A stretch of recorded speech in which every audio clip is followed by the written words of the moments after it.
we have on Miss Tricia Sciortino, who is the CEO of Belay. Well, we talk about how to hire executive assistants, how to create systems and strategies to ultimately leverage your time most efficiently and effectively. We're going to be diving into this episode of the Happy Hustle Podcast. Do you want blissful balance in your personal and professional life? Great. What's up, guys? My name is Carrie Jack, and I want to help you happy hustle a life you love, one full of passion, purpose, and positive impact. I'm a lifestyle entrepreneur, a professional model/actor, a digital marketing specialist, a podcast host, author, a biohacker, an eco-warrior, a martial artist, a hippie cowboy, and a humanitarian. My goal is to educate, inspire, and entertain you to live a life of passion, purpose, and positive impact. It is time to happy hustle your dream reality. Yee! All right, Tricia Sciortino, welcome to the Happy Hustle Podcast, my friend. I am super excited to rock the mic with you. Excited to be here. Let's rock it. Yeah, this is going to be a fun one. I mean, you are the CEO of Belay, which is an industry-leading remote staffing organization helping busy leaders get the support they need through world-class executive assistants, CFOs, bookkeepers, and more. You also co-host the One Next Step podcast.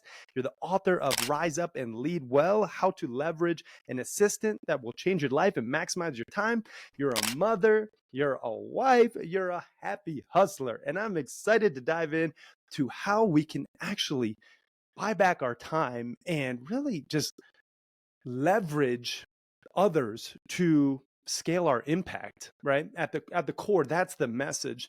But before we get into all that good stuff, Tricia, what is something interesting about yourself that not too many people know? Oh, good question. We're really diving deep. Interesting about me that most people don't know. Most people might be shocked with my taste in music and my love of dancing, like club dancing.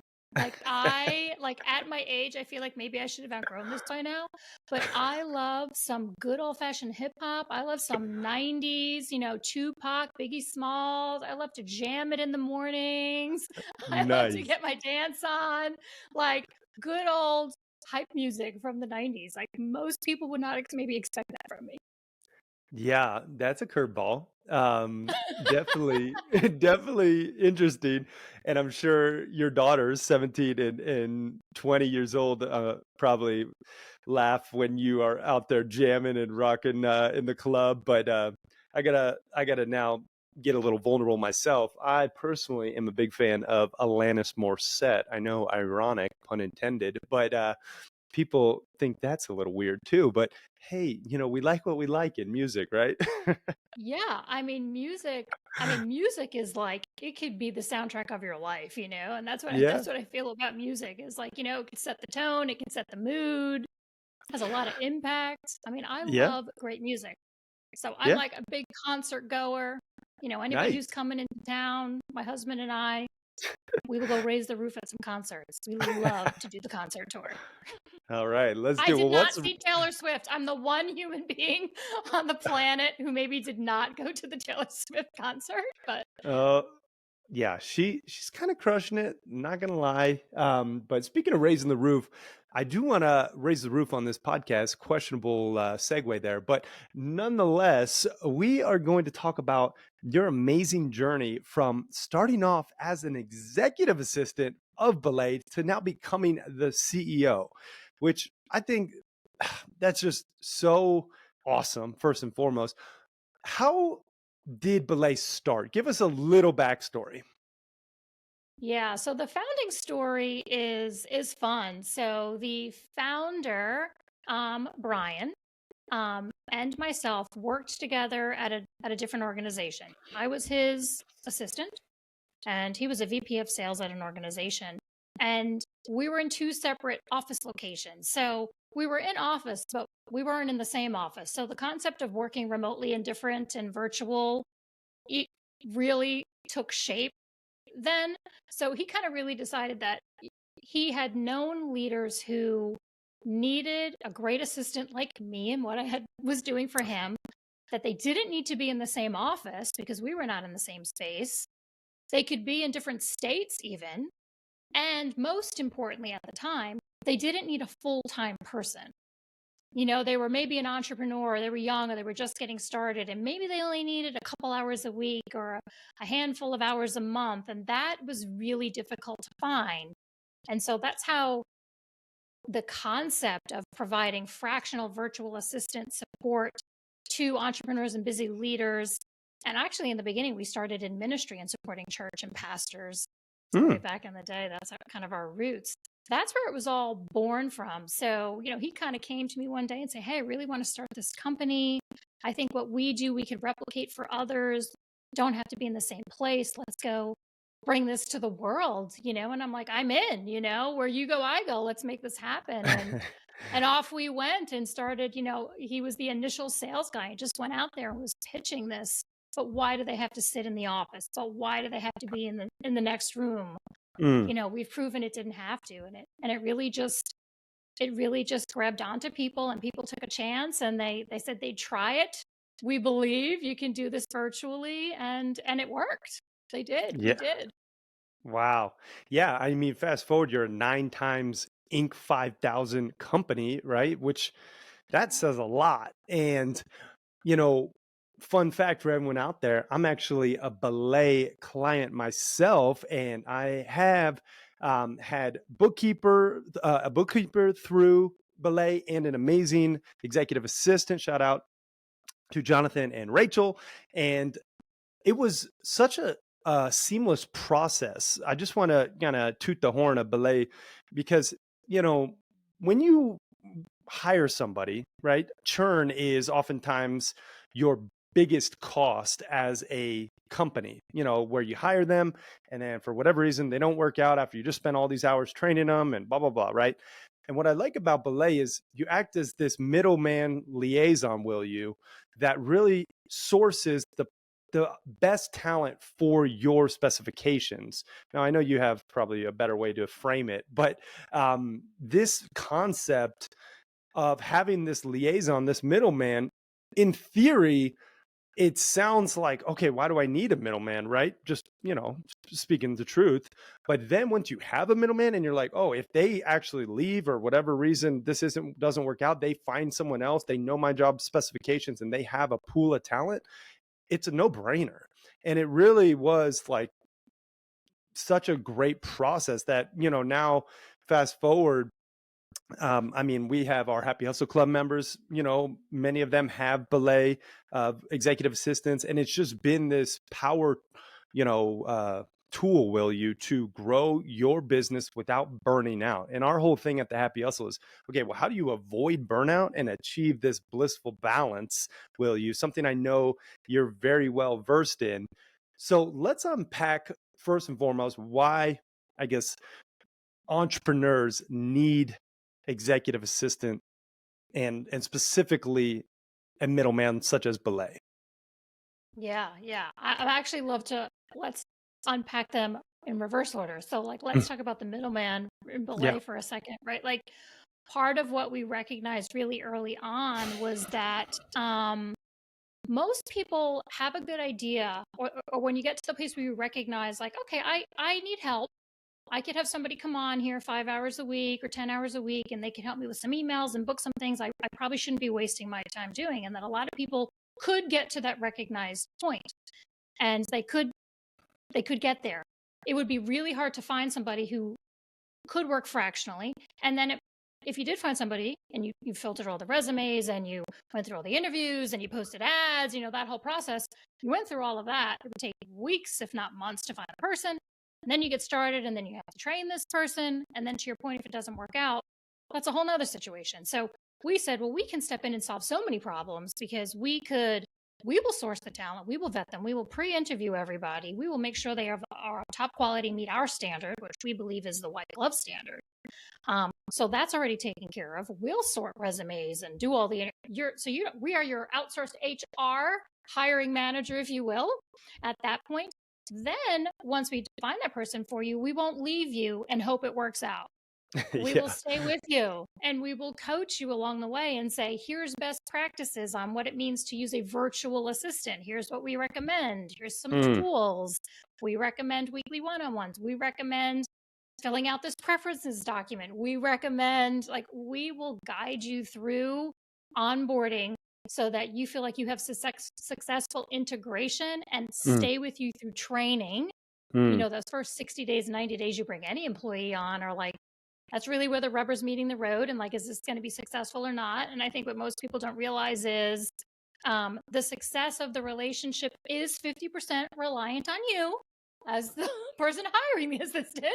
Right. It's not all just about the assistant. So are you bringing your best game? Are you bringing your 100% to this process? And then is the virtual assistant bringing everything they know and have to the process? And then we can come alongside you.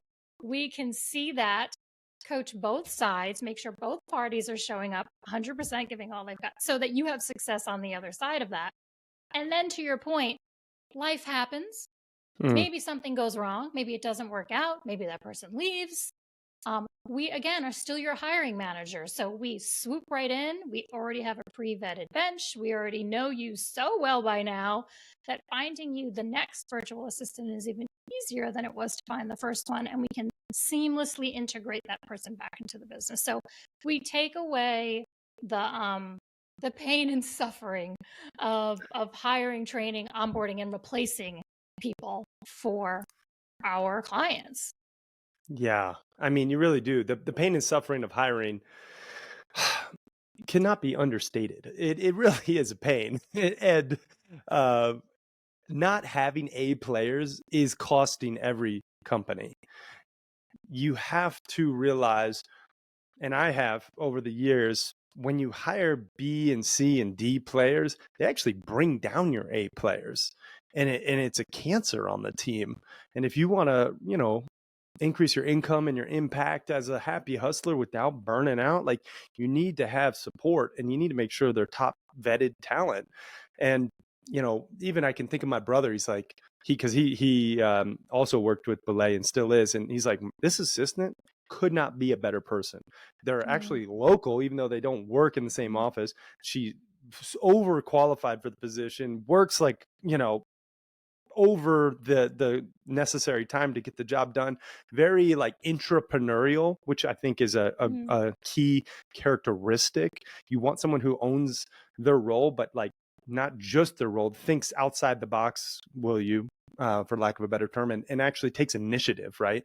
What other characteristics do you look for when you are vetting talent? Maybe executive assistants out there, when you're bringing them into the fold as Belay talent, but also for the happy hustlers out there who are maybe looking to hire people. Do you have questions specifically and characteristics that you look for in order to, decrease the potential risks involved in hiring? Yeah, for sure. I mean, we've spent, 14, 15 years trying to master the art of hiring the right person because not only Mm, do we do it for ourselves as a growing organization, but we're doing it for all the thousands of clients that, agree to trust us to find them the right people. And mm-hmm. so, there are certain things we've learned over time. I mean, one of them is you really can't interview a person enough times. So it's Yeah. never one and done. We always recommend, like, you could have a great interview and maybe you just felt like this is the best interview ever. This person's for me. They're hired. And I would say, hold on, pause a second. Mm, One great conversation doesn't make the best team member. There's so many other things we need to consider. So, first of mm, all, you want to feel like you're connecting with this person. There's something about them that you feel about it. So, intuition always plays into mm. that for sure. And every personality suits a different type of personality. So, we lean Yeah. into even personality assessments.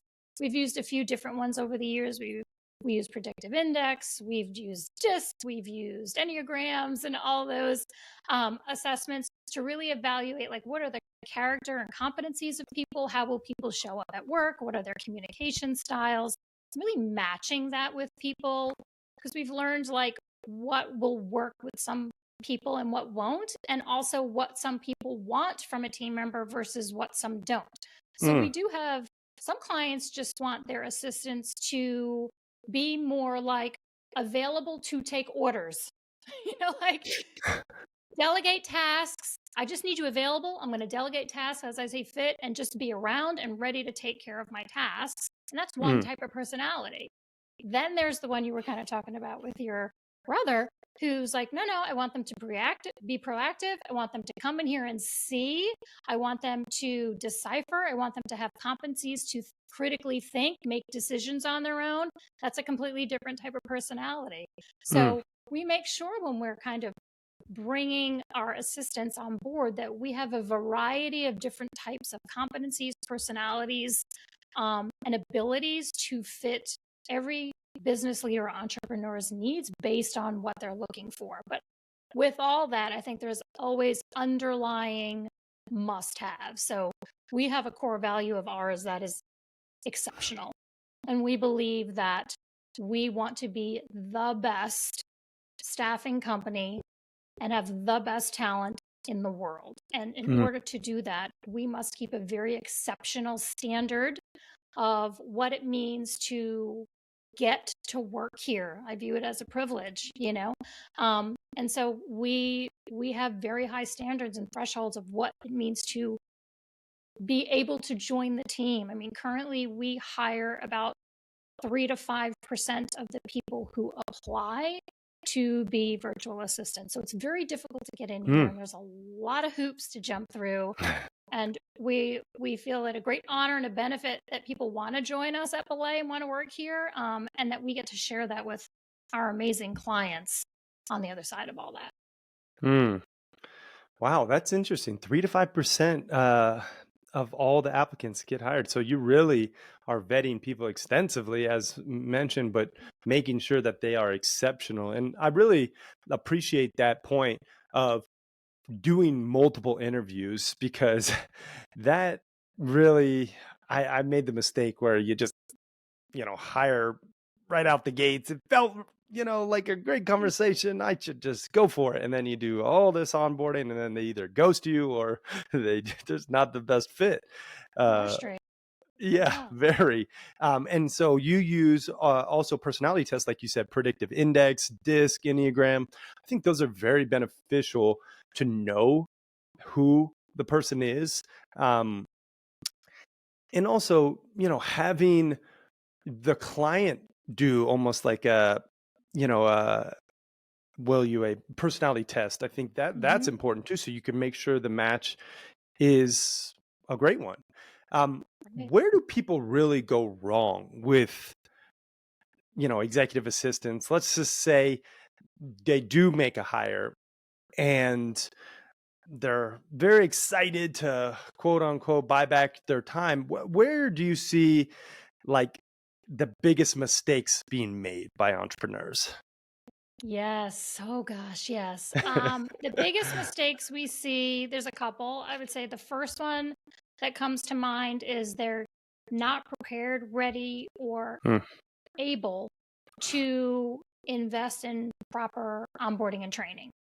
So you bring your assistant on and you're starting from zero. You haven't really thought about even if it's a list, like what will this person do for me? Like, is there a mock job description? You don't even have to get that fancy.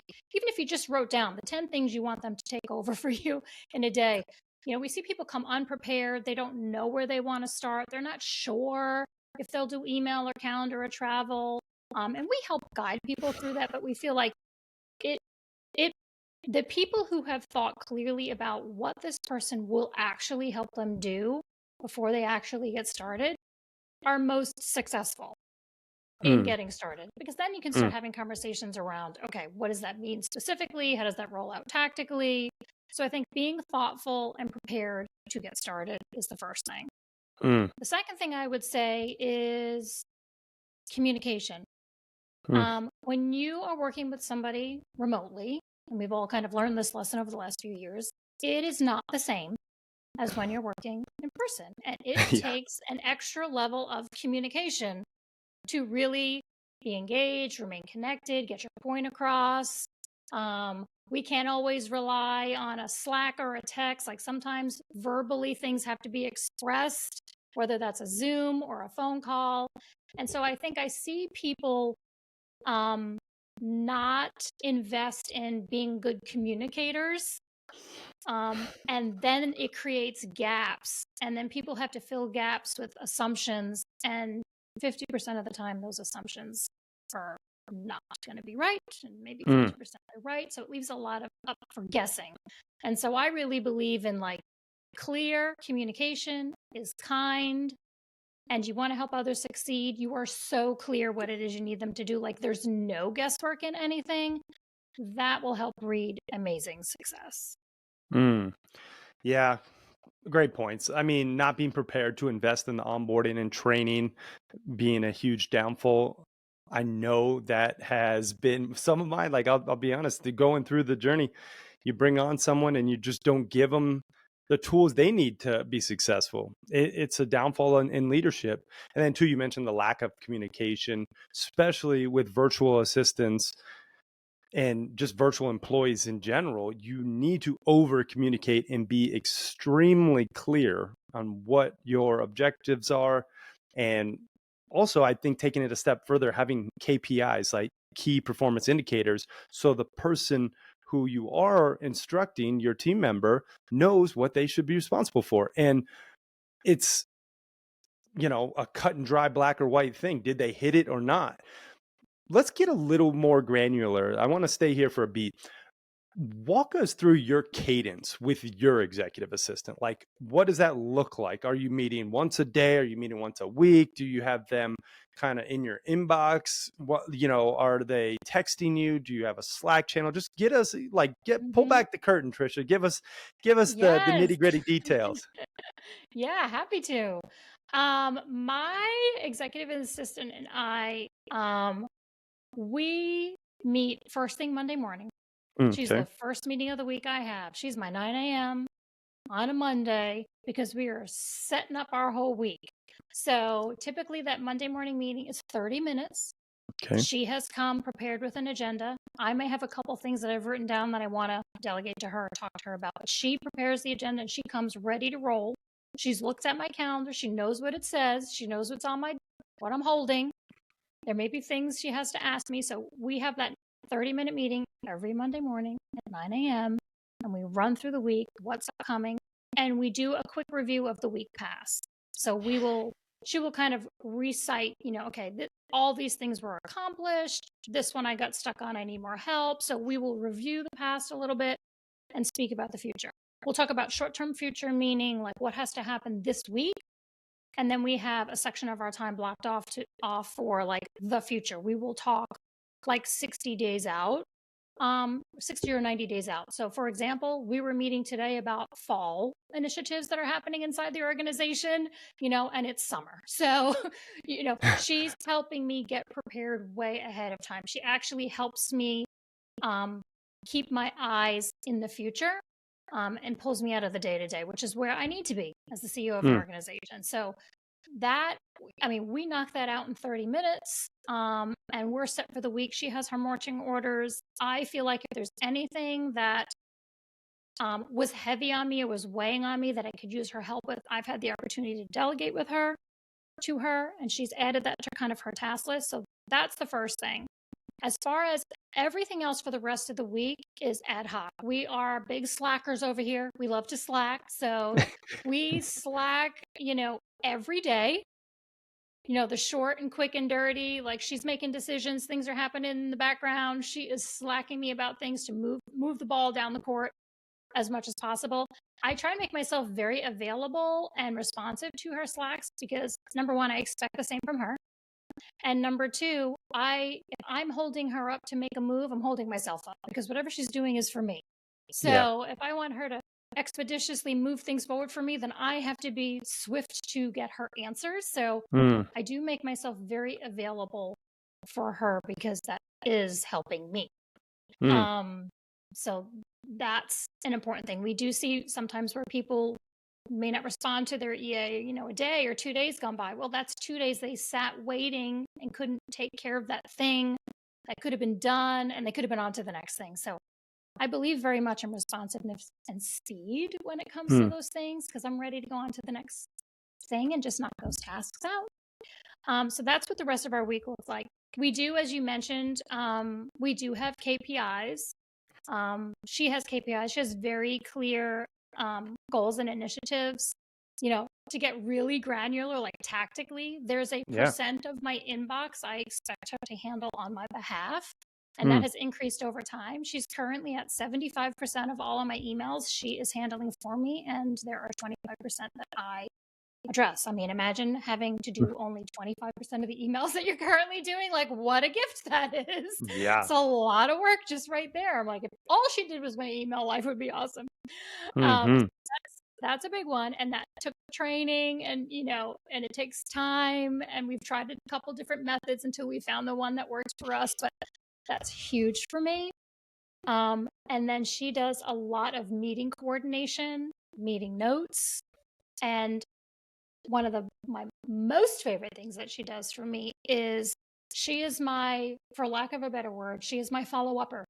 So Mm. like we sit in meetings, but you're in meetings and there's typically like action items come out of meetings, right? Like you made a Right. decision on something and something has to happen, or, you know, Jill's going to go do X and Bob's going to go do Y. And, this is what happens in your meeting. Well, it's like, who has to follow up on Jill and make sure that happens? We do, I do. And I don't Yeah. want to. Whoa, whoa, whoa. Apologies for interrupting your programming, but I have to tell you, the best investment you can make in yourself is one in which helps you acquire skills. You've probably heard people talk about, oh, just invest in yourself and you'll be successful. Yes, that's true to a degree, but you have to invest in skills that will ultimately help you achieve your desired results. And I think one of the best skills one can possess, be it an entrepreneur or an aspiring entrepreneur, is the sales sword. Really knowing how to sell, utilizing pressure free persuasion, which will make you more money and more impact. Now, if you want to know how to sell more efficiently and effectively, I just launched a sales course called The Proven Roadmap Process to Selling Millions of Dollars and helping you to increase your conversions guaranteed.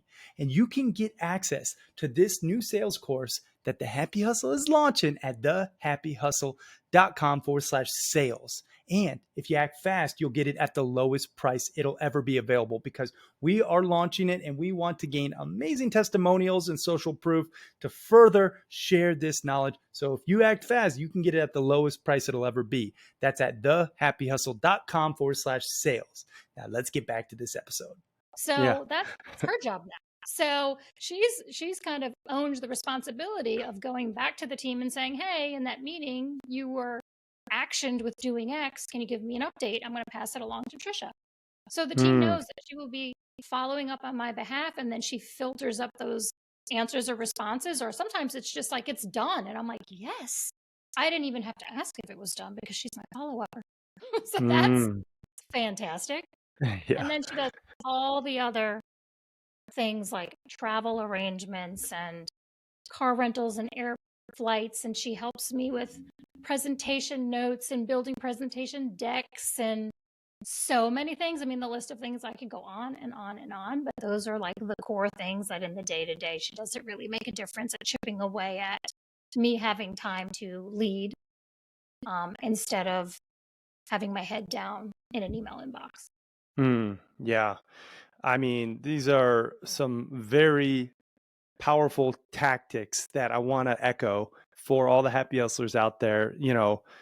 One, you have to meet with your executive assistant to kick off the week. I think that is a staple of, again, positive strategy in order to really maximize the relationship. So 30-minute, you review the past week. You also go through what's to come that week, and then you look 60 days out. So you're planning in advance. Then you mentioned you're responsive and very speedy in communicating, having the ad hoc channel of Slack where you can really be available. I use WhatsApp because my executive assistant right now currently is in the Philippines. She's been with me 4 years. Shout out to Connie, absolute rock star. I had another one for project management through Belay, who was in Denver, Rachel, and she was amazing, and she plugged in. to the WhatsApp channel as well. But whatever you use, you need to have like a project management software tool and something that where you can communicate. The KPIs, the percentage of inbox to handle 75%, that's amazing. I think also having templates for certain responses is really key. That's one of the best things I've done for my inbox is like, hey, every single person who emails me gets a response within 24 hours, a personalized one based on the templates that we have set forth based on our most common email requests, right? Then having meeting coordination, notes, the follow-upper piece. I mean, how many people these days just drop the ball in following up? Like, it's Totally. sad. It's like Yeah. you don't No, really. Yeah. I went through this season of time where we were kind of doing this evaluation as a leadership team. It was probably about 2 years ago or so. And we're like, what are we spending most of our time on that really drains us? And I just got real with my team and I said, I feel like I spend a lot of time following up with you, team. Yeah. Yeah. And they're like, oh gosh, we're sorry. And I was like, so I just don't want to do it anymore. I feel like it's a monkey. It's like Yeah. I have this monkey. So we kind of have this thing where it's like, I'm not going to hold these monkeys on my back anymore. I'm giving the monkey to Cameron, Yeah. or you take the Yeah. monkey, but I don't want Yeah. to be the one holding the bag waiting for the update. So that was Yeah. something that I delegated and it's been amazing. Yeah. That's a really amazing visual for me. I like to always I'm a visual guy, so I like to see it. And yeah, passing the monkey to someone else and having that be their monkey. I mean, as a leader, you need to think about what is your unique genius and staying in that as much as possible. My friend James Shramko talks about your EHR, your effective hourly rate. And I know Belay has something similar where you can calculate that, but you shouldn't be doing anything that's not worth your effective hourly rate. And you should be delegating or eliminating or automating whatever task does not meet that EHR. And, having travel reservations or presentations and stuff like that. One of the things that I like to do with Connie too is, hey, I need this done. You can get it 80% of the way. Do the best you can. And then I'll come in and just put a touch up on it. So it's like, hey, we need this agreement sent out for this specific contract or this specific partnership. Do the best you can based on our templates, and then I come in and put a touch up on it, and it's a 30-minute task rather than an hour task for me, and I just bought back 30 minutes, right? Oh, So those are yes. like the little Amen. things, right, Yeah. that I call make the that the ten difference. 80 10. I think that's Yeah. what it's the 10. You do the first 10%, you cast vision Yeah. and you delegate it. They do 80% of the work and then you just do the last 10%. You've accomplished your task. 10 80 10.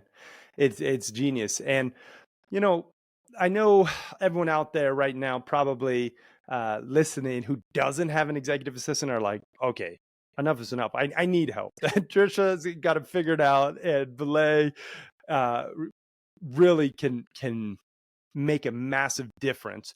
Where can people go to learn more about Belay? I mean, I know we have a specific link. I believe it's where they get the hookup, belaysolutions.com/happy hustle. But we'll link it up in the show notes. But where can people go to learn more about the process and you? And I know you have the podcast, you have a book. Give us some links. Yes. Well, first and foremost, go see us at belaysolutions.com.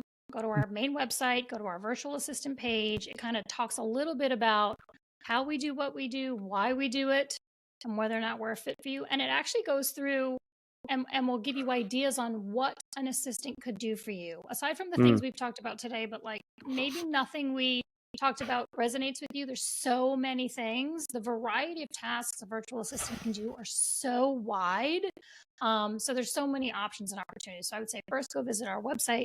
I'd love if you follow along with me. I'm on LinkedIn and I'm on Instagram. So always dropping content in LinkedIn about delegating, living your best life, 40-hour CEO. I really do believe that you can run an awesome freaking organization that kicks ass and do it in 40 hours if you master delegation and hiring the right people.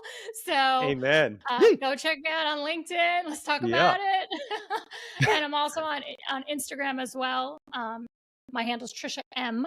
Sciortino on Instagram. So love to have you come follow along. And then if you go to our website, we also have a resources page that is just loaded with years of resources on how to hire a VA, questions to ask a VA, 25 things an EA could do for you, how to delegate, how to give great feedback, communication tips, like you name it, it's on there for you. It's all free. Please just go absorb anything you can and just get some great information, because I really do believe that hiring an assistant is a move to accelerate, not a gift for once you already have. So I think a lot of people think like, once I hit X revenue, then I'll gift myself an assistant. And I would say it's the opposite. I would say if you get an assistant, it will free you up so you will go hit that revenue target, because then you will be focused on sales and growth and not buried in email. So I view an assistant as an accelerator to growth, not a reward. So Amen. Amen. That's the damn truth. Keeping it real, Tricia, I tell you, like, it really is an accelerator. And if you want to spread your message as an entrepreneur and really impact lives, you need these accelerators to unlock these next levels. And I can just tell you from my own perspective, I don't think there's a better hire than an executive assistant out there. Like, I don't I don't have a more impactful place to put my hard-earned dollars as a company than in people that will be that accelerator to thus give me back my time to focus on the things that are going to move the needle. And yeah, well said. And we'll link up all those, different links in the show notes. One of the things you mentioned is you put out content on LinkedIn, and one of the pieces that I read from you that I have to bring up because it's very aligned with the Happy Hustle is your piece on work-life balance. I know this term gets a bad rap. It I don't necessarily, think it's the most accurate term. I think the systematic harmonization of ambition and well-being, aka the definition of happy hustling, that feels more aligned. But people understand work-life balance, and they understand what it means, having that personal and professional harmony. You talk about establishing firm boundaries as key, and you get into some of the specifics, setting specific start and stop times for your work to guard your personal time. That's something I really respect about you, being a present mother, really focusing on your home life, prioritizing family over work, because you and I both know a ton of burnt out, very quote unquote rich people who have financial success, right? But not fulfillment, and unfortunately that's not happy hustling to me. You talk about, pursue passions outside of work, like hobbies, community activities, that we have, our 10 alignments of being a happy hustler in the book, which I don't know if you got one, but if not, I'll send you one. Our soul mapping framework is these 10 different areas of life to focus on: selfless service, optimized health, unplugging digitally, loving relationships. That's the soul. Your soul's mapped to the blissfully balanced promised land. That's what it stands for. And then mindful spirituality, abundance financially, personal development, passionate hobbies, which I think a lot of high performers lack. They don't do fun stuff for themselves and fill their own cup. Then impactful work and nature connection. So that's our whole ethos, these 10 different areas of life. And inside the Happy Hustle Club, we actually measure ourselves 1 to 5 in each of these 10 alignments every week. And we then pivot accordingly based on the data. Hey, I didn't volunteer last week. I'm lacking in selfless service. Or, hey, I missed my workouts or my date night. And that way we can measure ourselves and then manage these different areas of life. And that's how we kind of look at this systematic harmonization of ambition and well-being. I want to get your take on work-life balance as a whole, and potentially the best strategies that I haven't mentioned from your article that you think people need to know. yeah, this is like my passion project. I'm a recovering workaholic, right? So, Mm. transparently, you know, 15-year ago me, 20-year ago me probably, was working too hard. I was very ambitious. I loved my work. It was rewarding. I think that's why a lot of us do what we do. It's rewarding. We love it. It fills a cup. It checks a box. We feel like we're accomplishing great things. We're ambitious. Most aren't. You have to be ambitious if you're an entrepreneur. It's a lot of work. So highly ambitious person. And then I got married and I had a kid. And then literally everything completely changed for me. And I was like, wait a second, what exactly am I measuring my ambition against? And what am I actually doing all this for? Because materialism, I mean, you're not taking it with you. Yeah. So, I believe in experience and I believe in humanity and relationships. Like those to me are like what we're put on this planet to do is like experience each other and have relationships with people, help your family, serve others, connection. It's all the same. And so when I had my first daughter, I mean, it was almost like this. It was a very pivotal moment in my life where I just woke up one day and I said, I'm quitting my job and I don't know what I'm going to do, but I'm not doing this grinding thing anymore because there's a human that I'm responsible for. And by the way, she's pretty stinking cool and I want to hang out with her. Yeah. So I did. I just walked into a job I had been in for 12 years. I was high on the, ladder and I just said, I'm giving my notice. And they were like, what? And I was like, I'm taking my life back, and so my mantra since then has been, I don't live to work. I work to live. And so I'm flipping the script on that because it was the opposite until then. And so for the last 15 years while I've been at Belay, I've really been creating the thing that I like to call my third option, which means, historically you've had two options. You're going to be like a working mother who probably does not have an engaged relationship with your children or family because you're at work all day, or you're a stay-at-home mom and you're mom. But whatever was in between those two things was very hard to exist. And I believed that there's something in the middle that could be created.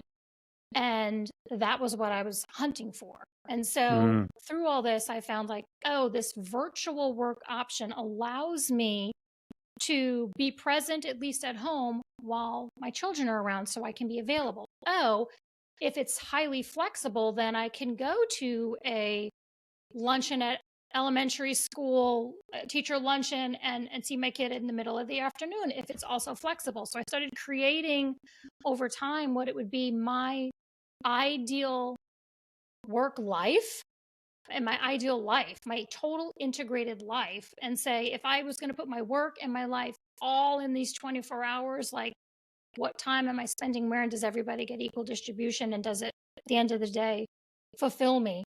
And so that was the road I went down. And so I did. In order to do that, to make that happen, I had to be really, really maniacal about how far I was going to let work take me. And I did not have any limiting beliefs that would say, well, because I'm not willing to work 80 hours a week should not mean that I can't get the promotion or get the next job. Like I believed if I gave the best 40 stinking hours and I killed it and I was prepared and I exceeded expectations and I did it in my 40 hours, that I would earn the promotion and I would get the opportunity and would get the job. And there's nothing that should say otherwise if you're like really specific about your time. And that's when I learned about delegating, hiring the right people to surround me, because I'm like, if I'm going to get this done in 40 hours so I can go be a mom and a spouse and have a hobby and have a life, I need like rock stars surrounding me. Then enter virtual assistants, and then enter like my ideas around hiring and those I put around me. My officer team and the people that I surround myself with are instrumental to me being able to create this life that I get to lead and allow have the balance I get to have, and allow me to take vacation and unplug and not worry that the business is going to implode if I step out, and then my kids don't feel like they miss me or mom's not available or around. Like, you can do it all if you surround yourself with great people and hold yourself accountable for, being really strict with your time. It's a lot of Preach saying it, no. Tricia. It's a lot of no. It's a lot of nope. I ain't got time for that. So, just gotta. Yeah, that's key too. Just being able to say no confidently. I mean, the 40-hour CEO of a 9 times Inc. 5000 company should be proof to all the happy hustlers that it is possible and you can do it. And what's really beautiful is how you are so intentional with your time. There's this 888 rule. I don't know if you're familiar, but 8 hours working, 8 hours with your family, 8 hours for self, which, obviously that makes up, sleep time too. You got to put that in there. But this is something that I just think more people need to have the belief that it's possible, that you don't have to work yourself to the bone. They need to see positive examples of Tricia and people like you who are happy hustling in the real world, and like doing it at a high level. And that's why I'm just super grateful for you and Belay and this example, because it is, you know, almost like an infection. I call it the more disease. This materialistic nature, we want more money and cars and toys and clients and love and likes and all the things, right? But at the end of the day, you're not going to take it with you. And there's really only a couple things that actually matter: relationships, experiences, being a good person. Like, this is the stuff that actually will breed joy and fulfillment. And yeah, it's so cool to see it in action and how you live your life and the choice you made, right? This is a choice. You were a workaholic. I was too. I burnt out. That's part of my story as a tech entrepreneur. I burnt out.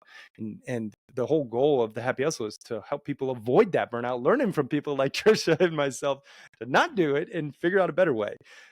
This has been amazing, Tricia. I do want to respect your time. Do we have time for a quick Happy Hustle hack section of the interview? Are you out at Yeah, the go top of the for it. hour? Okay. Yeah. All right. So I like to ask happy hustle hacks, meaning, like a tip, a tool, a tactic in a couple different disciplines. First being health. Like, obviously, to have the energy that you have, to be able to crush it as a CEO, as a mom, as a spouse, you need energy. What would you say is something uniquely, Tricia, that we could deem a happy hustle hack for your health? That is a good one. I mean, at the core baseline of everything, it's get outside. Um, Mm-hmm. uh, we can be chained to our desks, some of us, depending on what you're doing. We could sit here for 8 hours in an office underneath a fluorescent lighting. And so Mm-hmm. getting outside always at first thing in the morning and at a lunch break that's a health hack for me. And then I do believe like we have to take care of our physical bodies. Like, go to your doctors, get all your regular treatments, do healthy activities. For me, I'm not necessarily a gym rat, but I love yoga classes. My husband and I will work out together. We believe in being active. We like to go paddle boarding, we go boating. So I think like we have to take care of our bodies. We have one body and we want it to take us far into the future. So we have to take care of it and not ignore it. So get outside, take care of your physical body. Yeah. Sage words. Let's talk about money.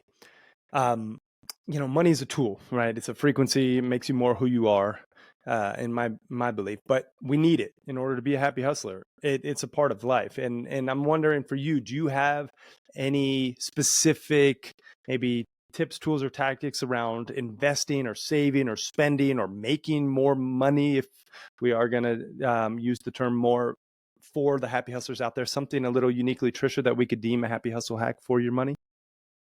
Yeah, I would say I very much believe in I don't believe in debt.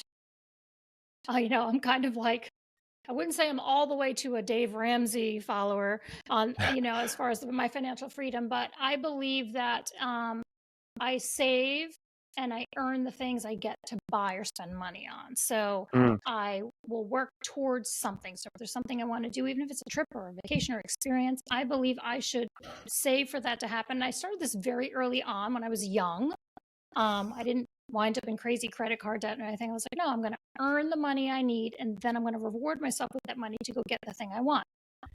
So that's the first thing is I think like, don't put yourself in crazy debt if you don't have to. Just yeah. be patient and earn what you're going to earn. and spend it accordingly on whatever that means for you. However, I also do think, like, as someone who now has a 17-year-old and a 20-year-old, and I'm looking on towards empty nesting, retirement comes up pretty stinking quickly.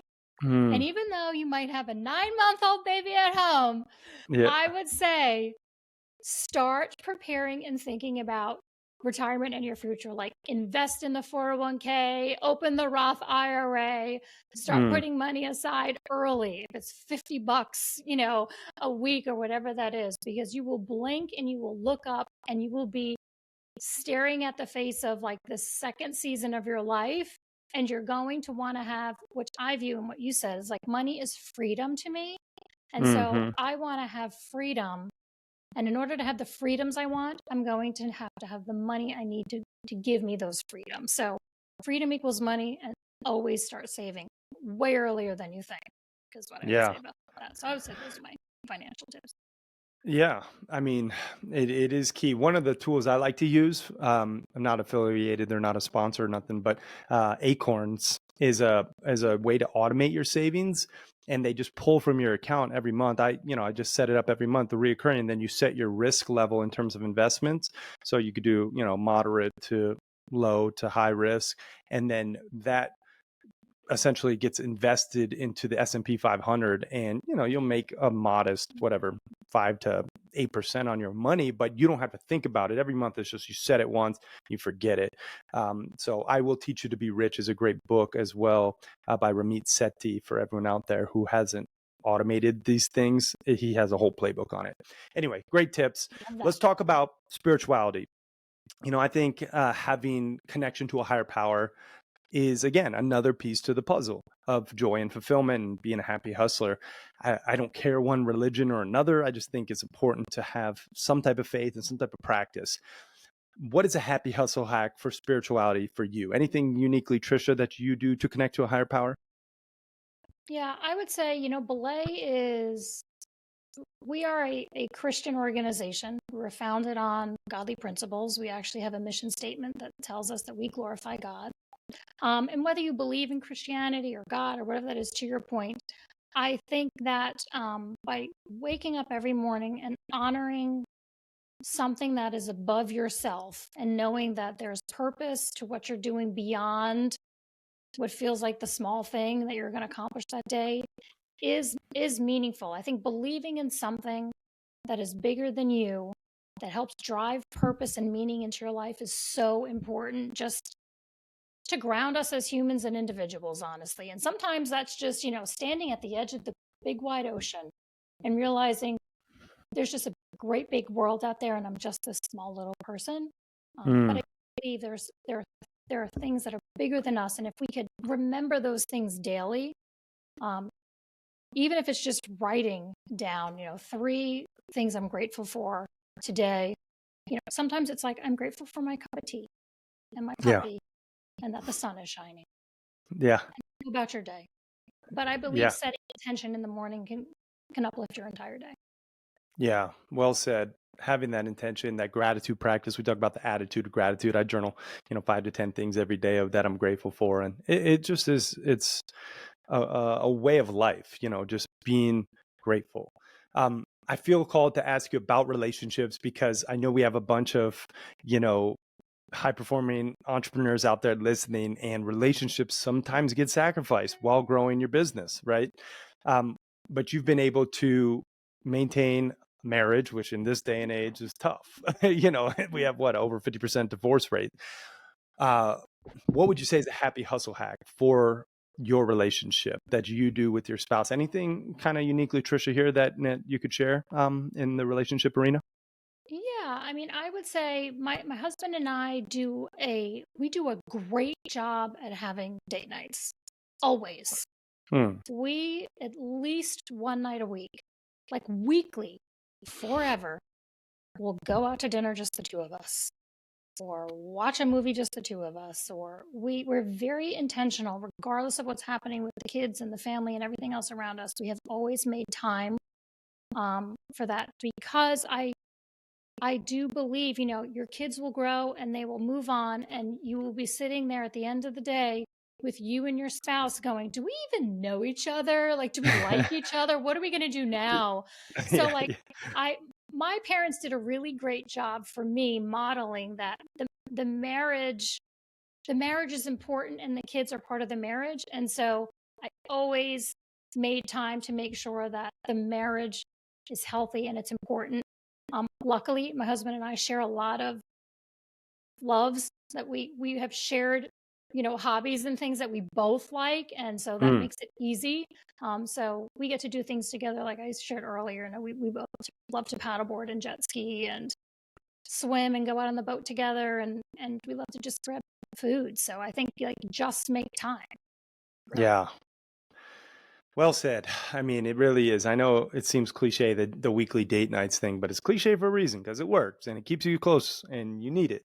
So Yeah. do it, people. And it's a great reminder. So thank you, Tricia. All right. I am going to put you through the rapid fire round and then we'll wrap this interview up real quick. Questions, random, coming at you. You Okay. answer first thing that comes to mind. Are you ready? Oh boy, I All don't right. know. Let's go. Okay. Favorite food? Go. Favorite food? Favorite food. Ice cream. Favorite movie? Oh my God. Gladiator. Ooh, good one. Favorite book? 21 Irrefutable Laws of Leadership by John Maxwell. Great read. What's your spirit animal? I'm a lion. Best business advice? Hire a virtual assistant. Nice. Um, three things you're most grateful for today. Mm, my family, this conversation with you, the summer, the sunshine. I love it. Yeah, right on. And if you had a billboard for the world to see with your last piece of content on there, what does that billboard read, Tricia? It's gonna say, own your journey. You're Mm, responsible. Build the life you want. It's up to you. love it. Crush that rapid fire round, Tricia. And I just want to take a moment to acknowledge you for sharing your love, your light, your wisdom. I just am so grateful for you for going on this journey of happy hustling yourself, from workaholism to really just living your dream reality and, you know, growing Belay to what it is today and helping so many other business owners and entrepreneurs out there like get their lives back and really spread their message. It's a testament to you, the company mission, the vision, the team, and yeah, just grateful for you and this time together. So thank you. Thank you. Thank you. As I am for you. Thank you. Right on. Well, just real quick, I want to mention everyone check out Tricia Sciortino on LinkedIn and Instagram. We'll link it all up. We also have, belaysolutions.com/happy hustle. If you want to check out Belay more on getting your own virtual assistant. And yeah, this has been an amazing conversation. I just want to say thank you everyone for watching and listening. For Tricia, final question. What we'd like to ask everybody is what does happy hustling mean to you? It is the balance between, work that you love that helps you live the life you want. Both. Mm. Mic drop. Tricia Sciortino. Thank you all again for watching and listening. We are out. Peace and love, everybody.